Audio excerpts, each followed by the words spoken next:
uma punição também pesada na época. Então, até por isso, talvez, ninguém se animou, né, a disputar a ZAV, por isso foi chapa única. E depois nós tivemos outras chapas únicas também. Mas então, antes então da ZAV, eu fui o primeiro presidente da CPPTA, que me ajudou muito também, que a gente teve disputas interessantes. E aqui, com muito respeito, lembrar a memória do senhor Raposo, que faleceu recentemente, e uma questãozinha, o pessoal estava falando aí da CUT. Eu lembro que o senhor Raposo, com toda a dignidade que ele sempre teve, etc., mas uma pessoa conservadora, ele pediu demissão da CPPTA. Ele era representante da reitoria na CPPTA, porque tinha essa composição. Ele pediu demissão depois de alguns embates internos que a gente teve, e principalmente com a crítica contundente que ele fazia ao Preguinho e ao Charrão, que eram membros da CPPTA também, por participar de assembleias com uma camisa da CUT, escrito CUT. Ele dizia que aquilo não podia de jeito nenhum. Isso é para vocês terem uma ideia do que era a CUT naquela época, do que era participar dessa luta. Então, com muito respeito, mas realmente ele pediu demissão da ZAV por umas questões assim, pediu demissão da CPPTA. No entanto, contribuiu com a gente também na redação de alguns documentos, muitas questões importantes. Especificamente na gestão, tem algumas coisas muito importantes. A questão da criação ou da transformação, vamos dizer assim, da ASAV em ASAV Sindicato. Porque a gente estava angustiado com a questão da criação do SINSUV, a gente não engolia aquilo de jeito nenhum. Houve uma tentativa de criar o SINTAV, né, que era um sindicato específico, manteve a ASAV e criou o SINTAV. Não conseguimos o registro, não deu certo, partimos para uma outra tentativa, que foi a transformação da ASAV em ASAV Sindicato. Então, durante um certo tempo, a gente manteve essa dualidade aí. Existia a ASAV no papel, existia a ASAV Sindicato na luta, como existe até hoje. Mas depois a gente enfrentou as questões legais, que se a gente continuasse mantendo a denominação ASAV Sindicato, a gente estava correndo risco. Aliás, foi estipulado multa diária se a gente insistisse na denominação ASAV Sindicato. Com muita honra também, eu digo o seguinte: governo Collor, então, o Girani já tinha pegado lá na gestão anterior, e a gente, então, já começou a trabalhar pelo Fora Collor. Naquele dia que o Collor pediu para que fôssemos às janelas, às ruas, mostrando a bandeira nacional, essa questão, esse assunto nasceu quase que assim, automaticamente, naturalmente, a gente foi para a rua com bandeiras pretas e pedindo Fora Collor. E eu lembro principalmente de duas pessoas, o Machado e o servidor lá da biblioteca hoje, o Adão, em que foi comigo no carro da ASAV, encostamos ali naquela estrada para Paula Cândido, começamos a cortar bambu, para depois a gente ir amarrar as bandeirinhas pretas e ir para a rua pedindo Fora Collor, que acabou acontecendo. Então, isso também, assim, aqui a nível de Viçosa, isso aconteceu naturalmente, né? Não vou dizer que nós fomos os primeiros, mas essa luta se estendeu. Quando a gente iniciou a nossa gestão em outubro de 93, a gente já tinha uma decisão de assembleia de construir a sede administrativa aqui na Rua do Pintinho. E então a gente iniciou a construção, e também lá em Florestal a gente iniciou a construção da sede administrativa de Florestal.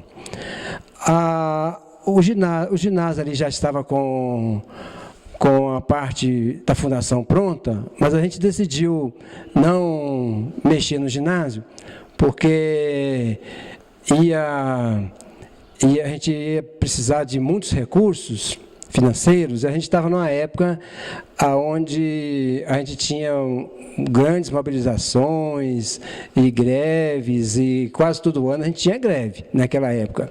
E a gente gastava muito dinheiro com as greves, com as caravanas, com a manutenção dos companheiros em Brasília, no comando de greve. Então a gente decidiu deixar a obra do galpão paralisada por uns tempos para a gente formar um fundo de greve, para a gente poder manter a nossa mobilidade, a nossa categoria mobilizada para quando precisasse a gente estar pronto para entrar no movimento.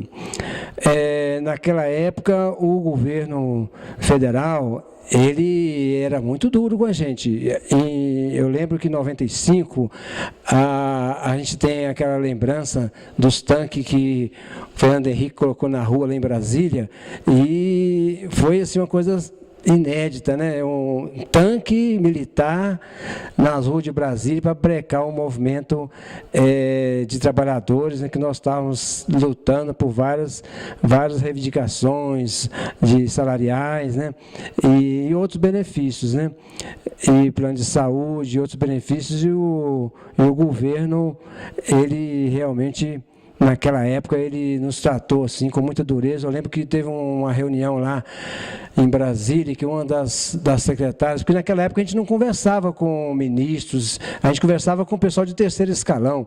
Quando a gente conversava, muitas vezes a gente fazia uma greve para começar uma negociação, não é como hoje, que a gente está negociando diretamente quase todo o tempo com o governo, não. Naquela época não tinha isso, não. E um dos nossos interlocutores, uma vez, parece que o nome dela era Cláudia, ela falou assim: mas vocês também daqui a pouco vocês vão estar em extinção. Dentro de 10 ou 12 anos, ou 15 anos no máximo, nós não vamos ter mais vocês por aqui, não. Falou desse jeito com a gente, né? E a gente, então, naquela época, a gente era muito duro o tratamento nosso com o governo, mas a gente sempre a gente não desanimava com essa posição do governo. A gente continuava lutando. Aqui na reitoria, a gente estava sempre também conversando com o reitor sobre as nossas causas trabalhistas. A gente começou o processo dos 28%. Eu lembro, naquela época, formou uma fila aqui na Rua do Pintinho, e o pessoal lá de baixo, então, o pessoal queria senha, porque demorava muito para ser atendido, e o pessoal do escritório ficou com muita raiva de mim na época, porque a gente não deixava furar a fila mesmo, e eles não queriam entrar na fila de jeito nenhum, e foram mais de 2.000 pessoas que entraram naquele processo naquela época. Foi uma coisa assim, fora de série. O processo do Fundo de Garantia também foi nessa época que o advogado chegou para a gente para falar que ainda tinha um resíduo. A gente já tinha levantado o Fundo de Garantia, mas o advogado disse que tinha um resíduo ainda dos planos Collor e Verão, e a gente levou para a Assembleia, e a Assembleia decidiu entrar nesse processo do Fundo de Garantia. Um outro momento forte na minha época, que eu me recordo bem, foi a questão do CBA. A gente estava começando a entrosar com os outros movimentos na cidade e outros sindicatos, e a diretora lá do CBA e alguns funcionários do CBA nos procuraram para a gente dar um apoio, porque esse Funabem, né, estava sendo extinta, e eles iam para a rua, não tinha perspectiva, ou a prefeitura estava com problemas para abrigar eles.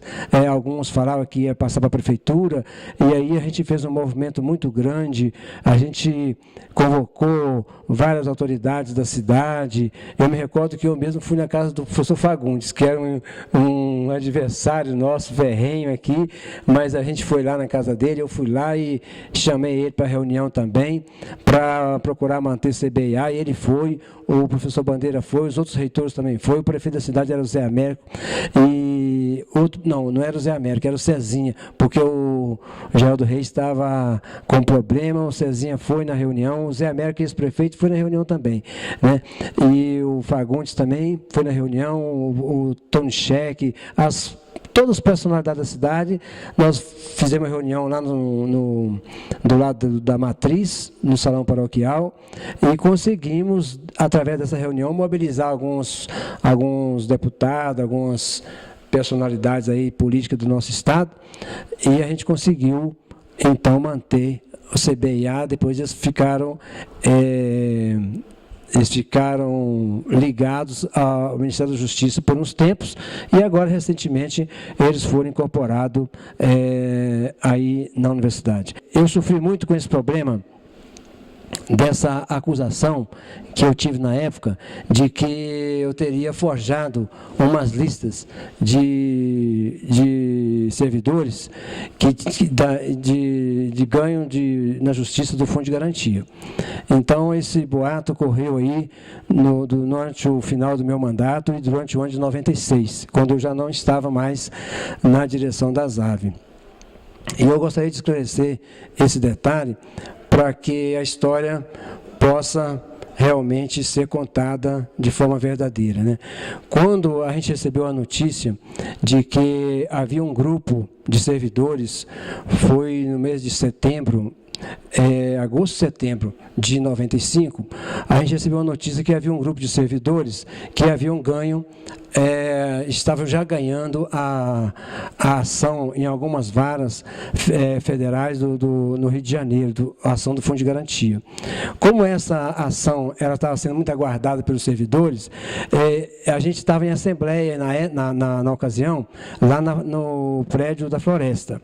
E, inclusive, estava tendo até um debate, porque estava em processo de eleição, e tinha duas chapas. A chapa do pessoal do Sinsuv, que é o doutor Altamiro e Gilvan, e a chapa do pessoal da ZAV, que era o Carlindo, que era candidato a presidente. Eu não me recordo agora quem era o vice do Carlindo.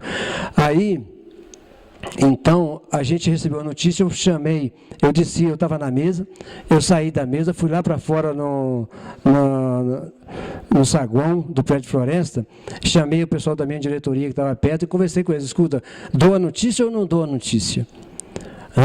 Aí o pessoal achou melhor dar a notícia. Dar a notícia de que já estaria um grupo de servidores ganhando essa causa de fundo de garantia. E foi o que eu fiz. Então, eu fui lá para cima de novo e dei a notícia ao vivo lá, dizendo que havia um grupo já que estava ganhando na justiça. O pessoal depois do Sinsuv me acusou que eu tinha feito uma propaganda, né? Eu tinha feito uma propaganda, eu tinha mudado o curso das eleições. Eu não acredito, porque a gente teve uma diferença de votos muito grande. Eu acho que não foi por causa disso que a gente ganhou as eleições. Mas, de qualquer forma, eu fui acusado de que teria feito uma campanha indireta para o pessoal da ZAV, por causa dessa notícia do Fundo de Garantia. Depois que eu saí da ZAV, foi descoberto no Rio de Janeiro que era mentira, que aquela lista não era verdadeira. Os processos, na verdade, não tinham entrado na vara, os processos, não existiam os processos. Os processos estavam lá, mas não tinham dado entrada, na verdade, não tinha ganho de causa nenhuma mesmo. E aí, então, no começo de 96, eu fui acusado de ter distribuído, então, uma lista falsa do Fundo de Garantia. Esse assunto rolou durante todo o ano de 96, me prejudicou muito. Eu não sei quem foi que fez essa atrapalhada, não sei. Alguém fez, alguém digitou essa lista, não sei se foi no Rio ou se foi em Belo Horizonte, mandou essa lista para o computador da ZAV. Quem foi, e a decisão de quem foi, até hoje eu não sei. O certo é que isso foi julgado nas minhas costas, e eu gostaria de frisar isso aqui hoje, porque é uma grande marca que eu tive, né, naquela época, tanto que depois eu fiquei afastado do movimento 97, 98, 99 e 2000. Só voltei no movimento depois, a partir de 2001. Na greve de 2001, eu voltei e estou no movimento até hoje, defendendo a ZAV. Assim como o Preguinho colocou, eu era um pouco estranho, né? Chegando ali de uma outra entidade, né? Pouco tempo, 2 anos, praticamente, 4 anos, né? Que em 95, 94, já preparando para a próxima eleição da ZAV.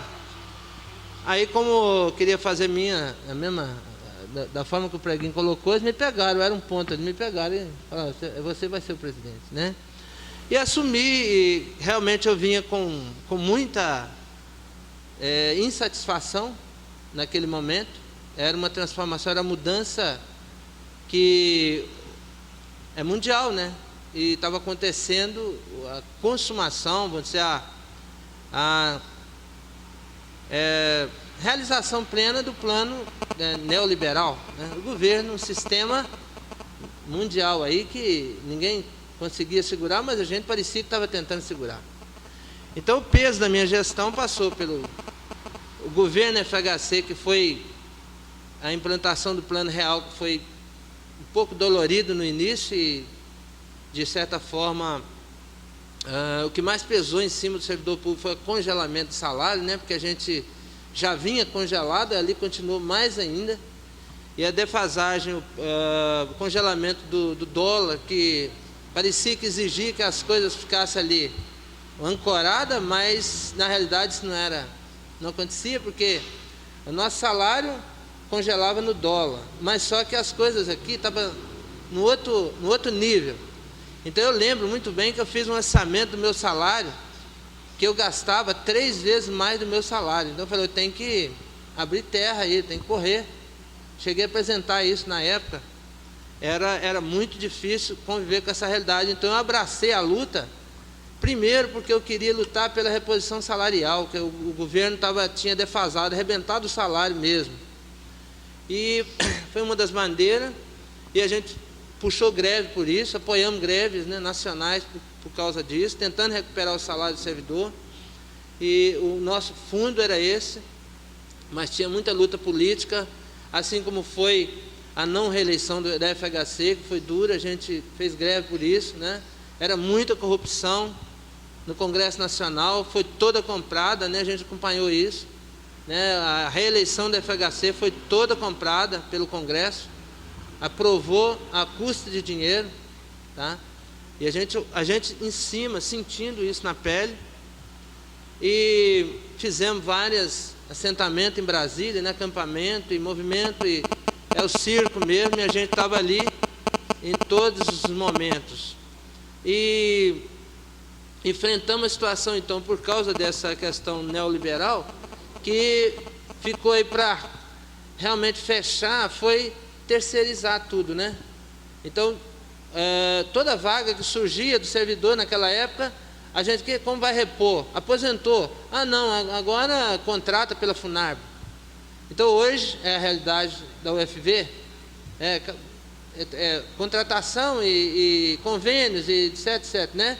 É lógico que a realidade hoje já se torna outra, a luta, mas nós também participamos muito dessa luta política, confirmando a eleição direta para reitor, inclusive aquela questão do 733, né? Nós participamos com a minoria lá, mas continua, né? Mas de certa forma participando. E uma coisa que ficou marcado para a nossa gestão foi a busca a criação de um espaço de comunicação que nós tentamos criar, fundar, apoiar o movimento nacional de legalização das rádios comunitárias. Isso foi uma luta, gastei muito tempo, muitas viagens, correndo atrás de buscar essa legalização, inclusive a nível do interesse de todas as entidades que lutavam por isso. A gente apoiando aqui em Rio Branco, em Cachoeira de Campo, em todos os lugares que tinham interesse, a gente buscando. E uma coisa que marcou, assim como eu vi aqui, curso de alfabetização, na nossa gestão nós fizemos um curso de comunicação integral. E várias pessoas da nossa gestão, fizeram esses cursos, inclusive com o Marco Aurélio, que era o animador lá da CBN, que hoje é Quintal da Globo, né? Então é um cara que realmente trouxe para a gente essas informações. São coisas que deixam a gente assim realmente fascinado e que valeu a pena, apesar de a gente ter contribuído menos do que a gente gostaria de ter contribuído. Foi um período que me marca muito, e eu tive a felicidade de 2 anos contribuir como presidente executivo e 2 anos depois como presidente do Conselho Deliberativo. Isso foi, assim, para mim, uma marca de um período que a gente não consegue, por mais que a gente queira, a gente não consegue esquecer. Em memória, lembro demais de Dom Luciano Mendes, que dizia o seguinte, que cada ser humano, cada pessoa no seu discurso, ele não consegue deixar de, nas palavras deles, dizer o que é que está dentro do coração dele. Por mais que você tenha um script, mas lá dentro de você, você é o que você viveu. E não tem jeito de não ser o que viveu. E a Azave é uma marca dentro de mim. Ela não vai sair nunca. A pergunta aí de Florestal, né? Eu queria dar uma pequena contribuição. É que na nossa gestão, eu fui muito assim, como diz, que me ajudou muito o Jurani, com a experiência dele, Carlos Gomes, que estava assim, eram meus conselheiros. Saulo, que estava sempre perto. Para não dizer todos, né, que participaram da gestão, a gente nunca decidiu nada sozinho nas aves, sempre ali a decisão realmente do grupo. Mas uma das coisas que eu lembro da boca do Jurani, da boca com certeza, do Carlos Gomes, eu, ansioso, porque eu estudei em Florestal, e eu ia lá, via a situação de lá e falava, gente, nós temos que fazer alguma coisa. Aí isso é assim, em Florestal. Aí eu lembro dessa orientação, olha, nós precisamos que as coisas brotem deles. Nós não podemos fazer por eles, eles têm que fazer. Nós temos que criar uma situação para eles começarem o movimento deles. E isso foi assim, parece que a gente começou, nós começamos a mobilizar um pouco mais e fazer assembleia lá em Florestal, tá? A gente começou a executar tudo que a gente ia decidir, ia passar por assembleia. Não tinha sede, a gente reunia lá em algum lugar, né? E dentro da nossa gestão, então, foi que a gente conseguiu organizar a sede das aves Florestal.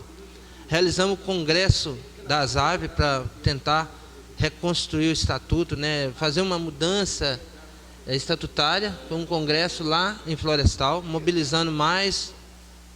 E assim, até surpreendeu a gente o que aconteceu naquele período, com o que, dando participação, a arrecadação das aves Florestal, ficava Florestal, e de certa forma surpreendeu a gente o movimento que brotou lá. Então a gente viu as aves Florestal nascer, concluir ali na minha gestão. Tenho certeza que não foi eu que fiz, mas a coisa veio acontecendo, e assim como o Jurani colocou, o Carlos Gomes, não, vamos deixar que eles tomem as decisões, tem que partir deles, nós não podemos fazer nada por eles. E foi o que deu. Eu acho que o grupo lá cresceu, porque começaram a caminhar com as próprias pernas e manifestando, aí, abrindo espaço, participando como diretor em algum setor dentro das aves, direto, influenciando também aqui as nossas decisões. Então foi muito bom a participação de Florestal na minha gestão, tá? Nós assumimos as aves no início do governo Fernando Henrique, né? O Carlindo em 95 a 97, eu era vice do Carlindo, em 97 a 99 eu assumi, né? A gente assumiu com um grupo forte, a direção das aves era um grupo forte, apesar de eu ter algumas oposição dentro da própria diretoria, mas é coisas da política, né? E a gente trabalhou isso com muita tranquilidade. Mas nós assumimos a entidade e o governo Fernando Henrique Cardoso, ele batia muito pesado. Então foi na época que houve a extinção dos cargos, né? E a gente tinha uma preocupação muito grande. Os servidores foram extintos, vários cargos, os cargos foram extintos e ficaram em extinção. E nós optamos para trabalhar muito com a base. Então nós fazíamos muitas reuniões e ia muitos setores. Então a nossa gestão, tanto a nossa gestão, da minha gestão na época, e a gestão do Carlindo, que a gente fez parte das duas, nós fizemos mais de 500 reuniões setoriais. Então a gente optou por estar muito com o servidor, muito com a base, e foi muito positivo para a gente. E optamos também por administração transparente. Então nós tínhamos muita transparência na luta e transparência nas prestações de conta. E a gente ficou muito satisfeito, porque a categoria respondia, sempre respondeu, e sempre vai responder com certeza, e a gente tinha que ter esses cuidados para poder não decepcionar essa base, né? E aí a nossa gestão, nós tivemos alguns problemas, né? Nós tivemos, por exemplo, uma investida também contra um grupo de servidor que era alcoólatras, e a universidade teve uma fase aí que investiu contra o servidor. A gente trabalhou muito no sentido de tratar esse servidor e preservá-los, né? Porque a gente sabe também que é uma doença. Então mas tivemos sucesso, né? Houve sucesso nessa luta, então a gente ficou muito feliz também. Teve a greve do bandejão, uma greve que não era diretamente nossa do servidor, mas era uma greve do estudante, e nós apoiamos essa luta por achar que era uma luta justa, né? A gente tentou negociar num primeiro momento com a administração, com o estudante, mas não tivemos sucesso. Aí a gente apoiamos a greve do movimento, e é uma greve que teve sucesso, e eu tenho certeza que esse sucesso teve uma contribuição grande da ASAV. E a gente vai estar sempre nas lutas de outras classes, né? A luta sendo justa, a gente vai estar com certeza, sempre tivemos e vamos estar juntos também, né? Nós tivemos também, que a gente classifica como ponto importante também, foi a questão do 26%, do famoso 26%, que tinha um grupo de servidor que tinha o 26% no contra-cheque, e existiu investida também para que suspendesse esses 26%. Na nossa gestão, de fato, foi suspenso porque já estava em andamento. Nós lutamos e nós fizemos uma assembleia. Eu lembro que a gente fez uma assembleia lá no Departamento de Floresta, de Engenharia Florestal. Convocamos todo o grupo que foi contemplado com as 26. Na época, convidamos a reitoria, DRH, a Procuradoria Jurídica, e a gente sabíamos, tinha certeza que tinha sido cortado o partido, foi uma atitude administrativa, e eu lembro que na época ninguém sabia, a Procuradoria não sabia o que houve, a reitoria não sabia, a DRH não sabia, a gente teve uma atitude de buscar as informações nos processos, e chegamos à conclusão que realmente, de fato, tinha sido um ato administrativo. E conseguimos êxito. A gente conseguiu que voltasse para o contra-cheque do servidor, e voltou a receber o retroativo. Na época, a gente teve, assim, mudando de assunto, né, nós tivemos um bom relacionamento com a administração, apesar de a gente ter uma posição firme, né, e na época tinha que ter, até porque tudo batia contra, né? Mas a gente tinha um relacionamento bom com a Procuradoria Jurídica, tinha um relacionamento bom com a DRH, com a reitoria, sem abrir mão das nossas posições. E então foi um período assim muito positivo. A gente avalia que foi muito importante esse diálogo. Tivemos também um período complicado também, foi no fechamento da rádio, a Rádio ASAV Legal, né? Nós tínhamos uma rádio na época, iniciou também no mandato do Carlindo, do mandato anterior, e no nosso mandato, aí no próprio mandato do Carlindo, o investido aí fechou a rádio. Aí entramos na justiça, tivemos uma liminar favorável a nós, e a rádio voltou a funcionar. Aí, na nossa gestão, houve um investido novamente. Aí nós recebemos uma visita da Polícia Federal e do Dentel, na época era Dentel, e novamente fechou a nossa rádio. E na época, a gente lembra bem que nós estávamos na ASAV e recebemos informação que a polícia e o Dentel iria nos fazer uma visita. Aí nós aguardamos, a gente já sabia que eles iam fazer essa visita. Aí chegaram aqui na ASAV duas viaturas, uma da Polícia Federal, outra do Dentel, e eles chegaram, ficaram observando. Aí nós, na época, aguardamos, a polícia veio, ficou por volta de uns 3 minutos, o Dentel também, aí posteriormente a polícia foi embora. Aí o pessoal do Dentel ficou observando, e aí o Dentel falou assim: vou fechar suas rádios. Nós tínhamos uma liminar pregada inclusive na porta da rádio, que nos concedia funcionando. Aí a gente teve uma divergência, a gente falou com o pessoal do Dentel que a gente tinha um liminar e não teve acordo, buscar novamente a Polícia Federal. A polícia voltou e houve assim, um início de tumulto nas aves, aí o pessoal, até porque gerou uma curiosidade, aí chegou várias pessoas, tinha uma faixa de umas 400 pessoas aqui no pátio, e a Polícia Federal chegou novamente, e o delegado meio agressivo, gritando, a gente conversou com ele, aí ficou por volta umas 3 horas. Aí no final acabou fechando nossa rádio. Mas aí eu lembro bem que o Aguinaldo Pacheco, era vereador na época, companheiro nosso de luta e das aves, ele me orientou que assinasse a ocorrência somente depois que o delegado, que eles colocassem na ocorrência, que a nossa rádio não estava funcionando no dia, de fato não estava, e que a gente tinha liminar que nos concedia funcionando.